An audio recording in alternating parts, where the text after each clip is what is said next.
Major steps need to be taken to reach the CO2 reduction targets for 2030 as laid down in the Dutch National Climate Agreement and the European Union's Green Deal. Capturing and storing CO2 underground can help reduce greenhouse gas emissions in the atmosphere to reach these goals. Aramis aims to make a significant contribution to the energy transition and a strong, clean industry. The longer-term ambition of Aramis is to actually capture and store 22 million tons per annum of CO2. That's a huge amount. It's about half of the emissions of Dutch industry. Safety, apart from sustainability, is obviously at the core of our project. We really think it's important, the people part, the technology part, the innovation part, making sure it's going to be delivered safely in construction and in operations.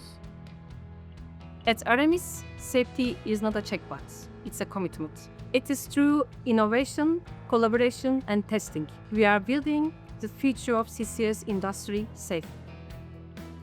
CO2 at room temperature and the pressure of the atmosphere is a gas. If you compress it enough, it becomes dense, and that's where it becomes like a liquid. Obviously, we need an infrastructure to capture it. Once we have our CO2, we want to transport it, and to be efficient with that, we want to transport it in dense way, so high pressure. So we put it in a pipeline, and we push it all the way to the location where we will store it. So that's where running ductile fracture or RDF testing comes in. This is a very peculiar test. It's a full-scale test that simulates the fracture propagation from the line pipes. First, we simulate, then we test. Full-scale pipelines, identical to those planned for Aramis projects, are used to validate our models under real-world conditions. So RDF testing not only ensures the safety of pipelines, but also provides valuable insights for the global CCS PME.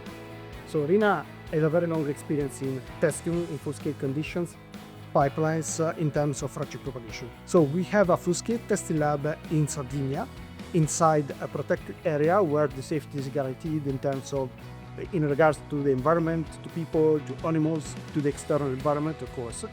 And there we can test in full safety conditions the fracture propagation of pipelines. RDF test results are analyzed in detail. If it's needed, additional safeguards are required and systematic in the design. It is a continuous cycle of test, learn and improve. This isn't just about one pipeline, it's about setting global standards. Aramis is paving the way for safe, open access, carbon capture, transport and storage. Setting new standards in safety and innovation, ensuring this knowledge will go.